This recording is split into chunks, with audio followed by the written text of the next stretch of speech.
So we're going to start off with Benoit. And can you tell us a little bit about the wine that we're about to taste and your wineries? Sure. So most of you probably know where we are, but we are between Crozet and Afton. Give a few lines about the block that we are tasting. Those vines were at the time of making the wine close to 20 years old because they were planted in 2004. They were planted in the white spacing 10 by 7. And along the year, they were in Valbrina as well. So along the year, we converted them from cordon to cane, dropped the wire, and at some point also interplanted them. And because some of the topics in 2 days were about the crop load, at this in 23 for this particular wine, we are at 2.6 tons per acre. For 20 years old vines that were interplanted, and some of these interplanted vines were not producing. So I think the crop load was actually pretty nice. So when we harvested that fruit in 2023, a very, very good vintage. The fruit was very clean, no botrytis. We like to aerate the east side of the canopy quite a bit. So we harvested those grapes at 22 Brix and 3.3 pH and 5.4 DA. And I think that's kind of, if you ask me when I would pick my grapes, I think for Chardonnay, that's kind of a perfect number for me. Anyway, for most of the vintage I've done, I really like those numbers.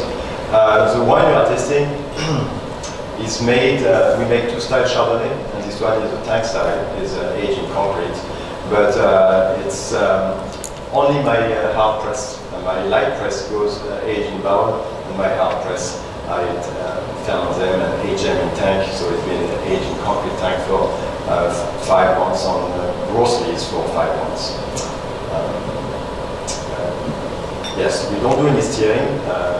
And the concrete tank I'm using is kind of ovoid, so I'm hoping that it keeps the fine lees in suspension to bring a bit of creaminess. That's what I have to say.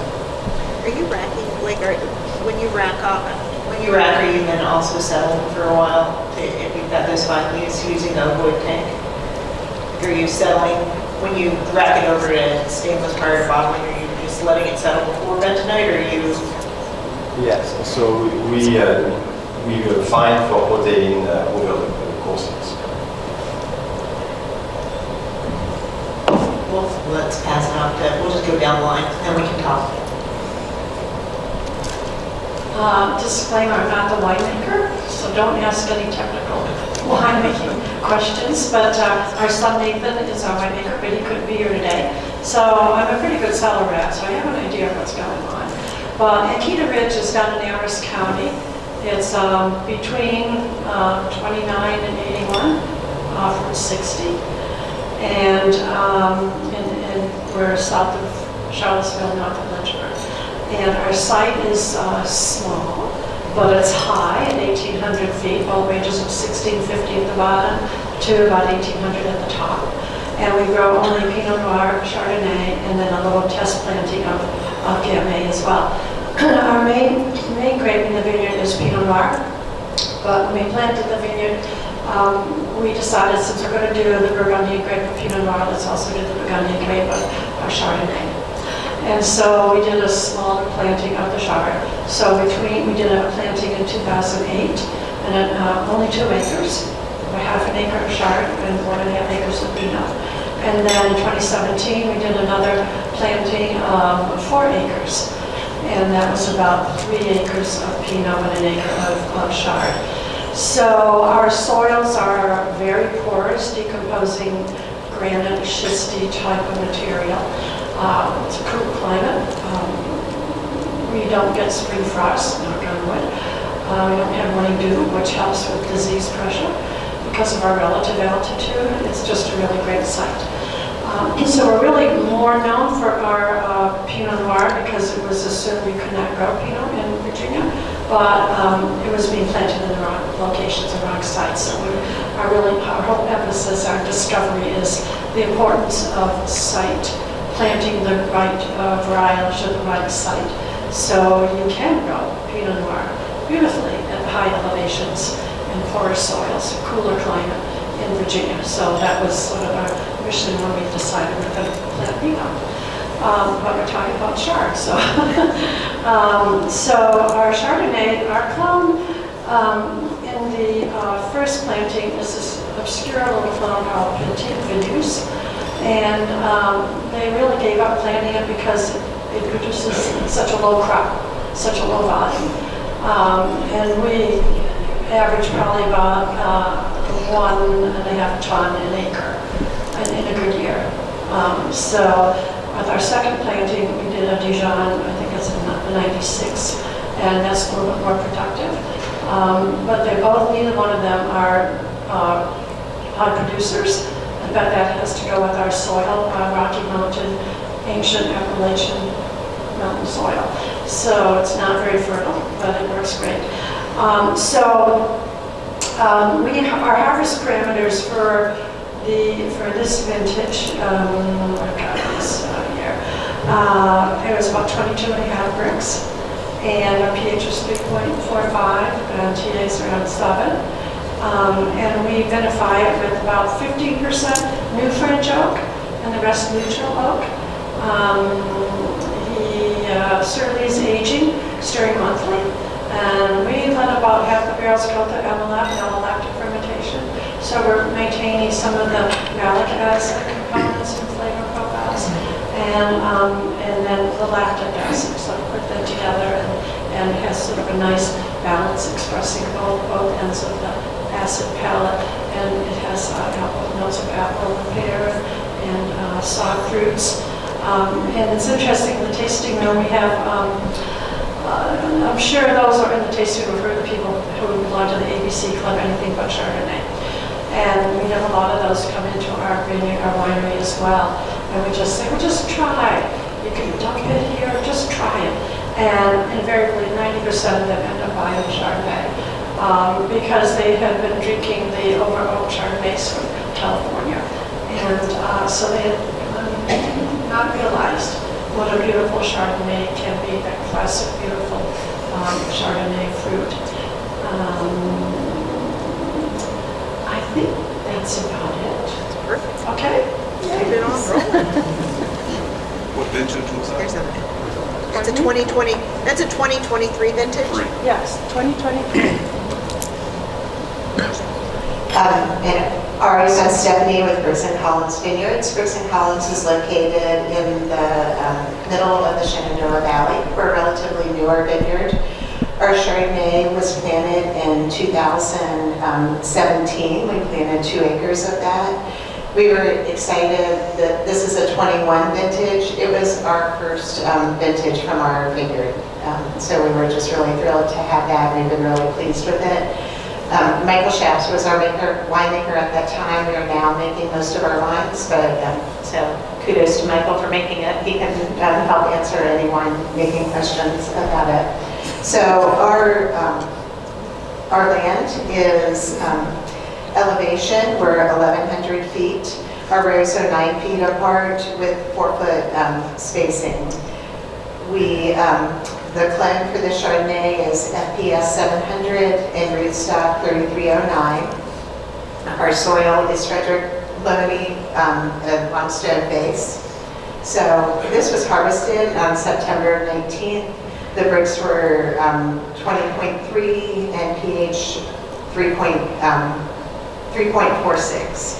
So the wine was aged for 10 months on its lees with 25% new French oak, 37% 1-2, and 38% neutral. So it did go through complete mellow fermentation. So we just love the freshness and the minerality of this one, and it's been really good. We've gotten a lot of good feedback on it. It's won a gold at the Shenandoah's Cup competition, so we were just very pleased with it. Okay. Thank you.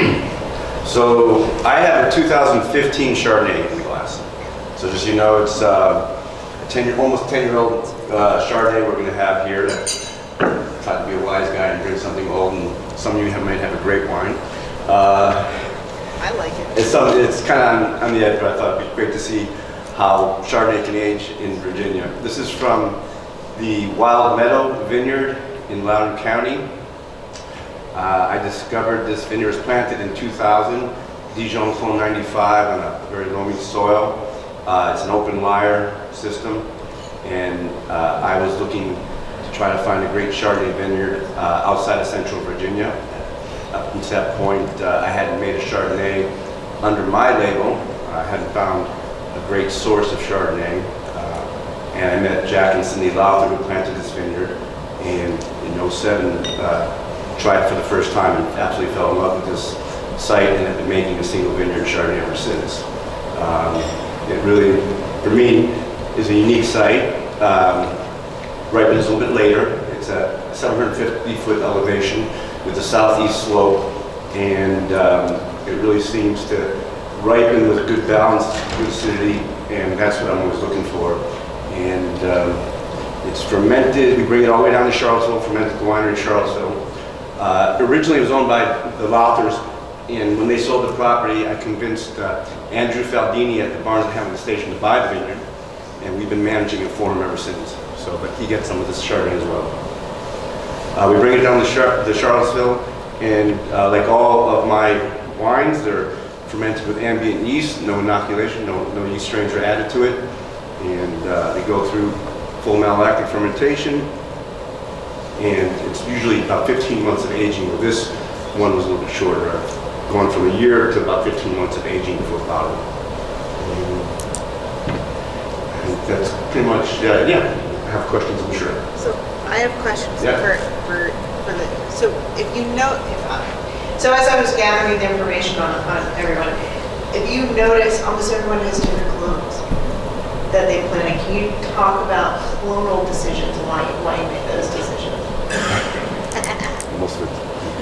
yeah. I can start, but for my case, it's 76 on 114, and I didn't make this choice, but actually we planted on new blocks this clone because I thought it performed well and for the aromatics it developed.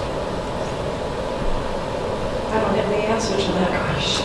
Nathan might, but well, I do for the first vineyard, and it's crazy. We were out at Topless Creek, totally different environment than our mountain vineyard out in California, and it's hot climate. And we fell in love with their Chardonnay. It was made called Antithesis.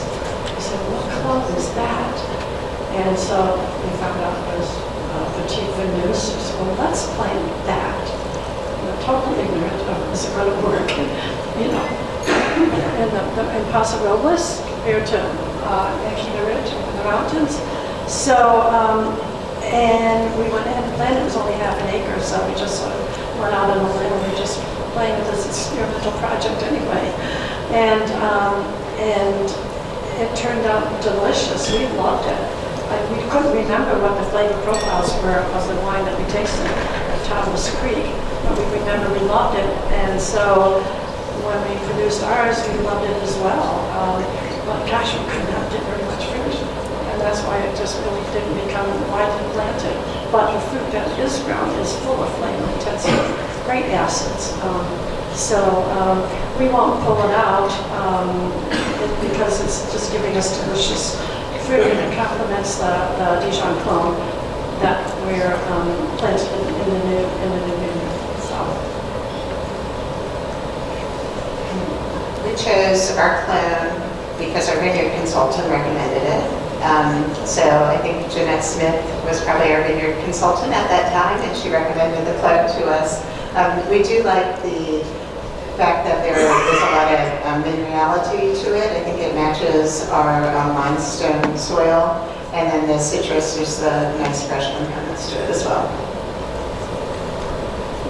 As I mentioned, I didn't plant the vineyard. We took it over, and so Clone 95 was, I don't know how they decided on that happened. I think actually Dave Collins was helping them get started, so.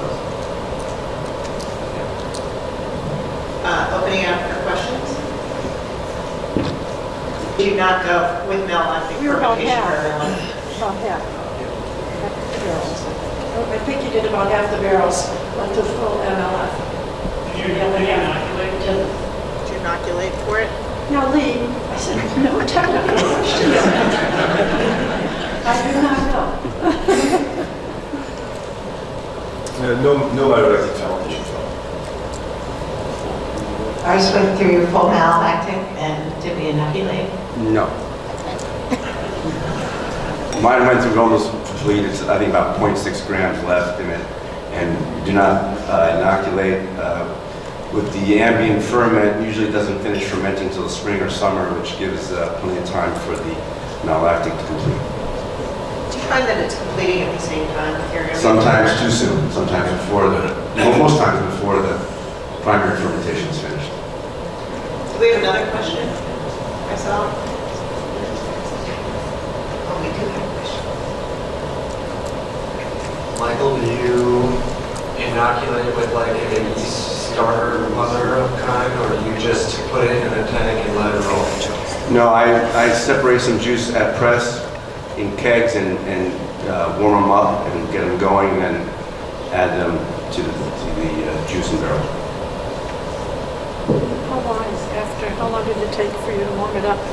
It varies. It's no, we just put the kegs outside during the day in the sun and bring them in at night and put them back out until we're rolling.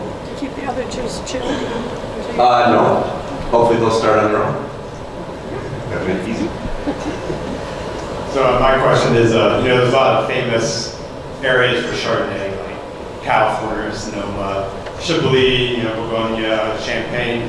When you make your Chardonnay, is there a region that inspires you, that you kind of look up to, that when you model your wine as you make it?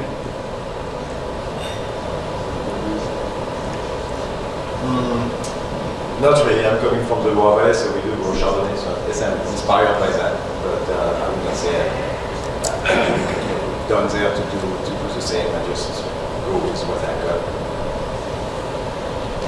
I would say we're not inspired by what we want to create, but what we don't want to create. We don't want an oaky California Chardonnay. So I don't think there's a region that inspires us, but again, we don't want a really oaky Chardonnay. I like the freshness and the minerality of it. If it doesn't taste like a Grand Cru, I don't bottle it.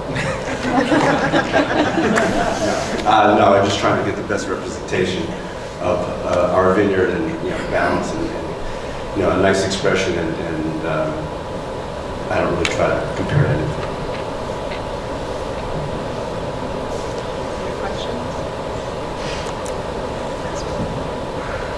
I want to say thank you to all of our panelists. They're four beautiful wines and beautiful expressions of the grape, and I think it's a great example of what we can do across the state, the different regions that we have, and showcasing all of those. So thank you very much. Thank you for all for taking the time to be here. Answer my